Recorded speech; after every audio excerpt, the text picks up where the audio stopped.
Zeynep'em düşübem halda, Zeynep'em düşübem halda, Zeynep'em düşübem halda. Hüseyin'im gitmez benimden, zincir bağlı iki elden. Zeynep'em düşübem halda, Zeynep'em düşübem halda. Esir kaldım Şam çölünde, zincirler bağlı kolumda. Mühnete düştüm yolunda, Zeynep'em düşübem halda, Zeynep'em düşübem halda. Zeynep'em düşübem halda, Hüseyin'im gitmez benimden, zincir bağlı iki elden. Zeynep'em düşübem halda, Zeynep'em düşübem halda. Ağlıya ağlıya kaldım, ellerim üzüme çaldım. Yetimleri dalla aldım, Zeynep'em düşübem halda, Zeynep'em düşübem halda. Zeynep'em düşübem halda, Hüseyin'im gitmez benimden, zincir bağlı iki elden. Zeynep'em düşübem halda, Zeynep'em düşübem halda. Düşübem derde mihnete, İşimiz gitti zahmete. Rabbim koy kavmi rahmete, Zeynep'em düşübem halda, Zeynep'em düşübem halda.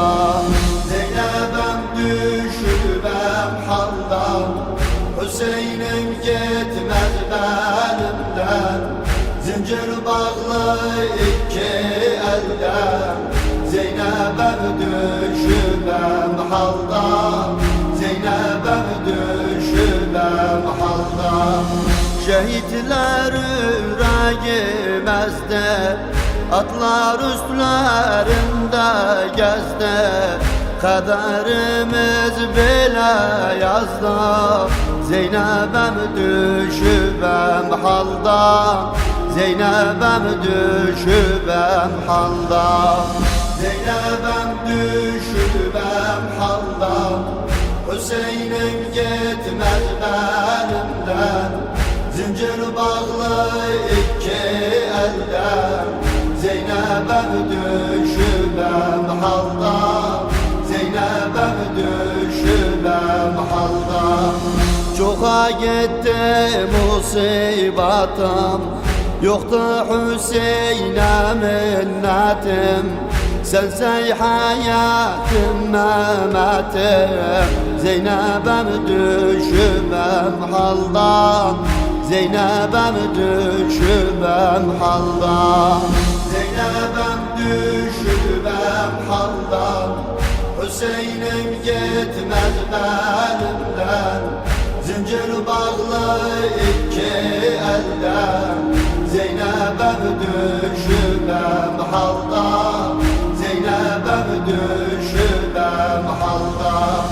Abbas'ım Zeynep'e sözüm, can gevilden ağlar gözüm. Hakka çevirmişem üzüm, Zeynep'em düşübem halda, Zeynep'em düşübem halda. Zeynep'em düşübem halda, Hüseyin'im gitmez benimden, zincir bağlı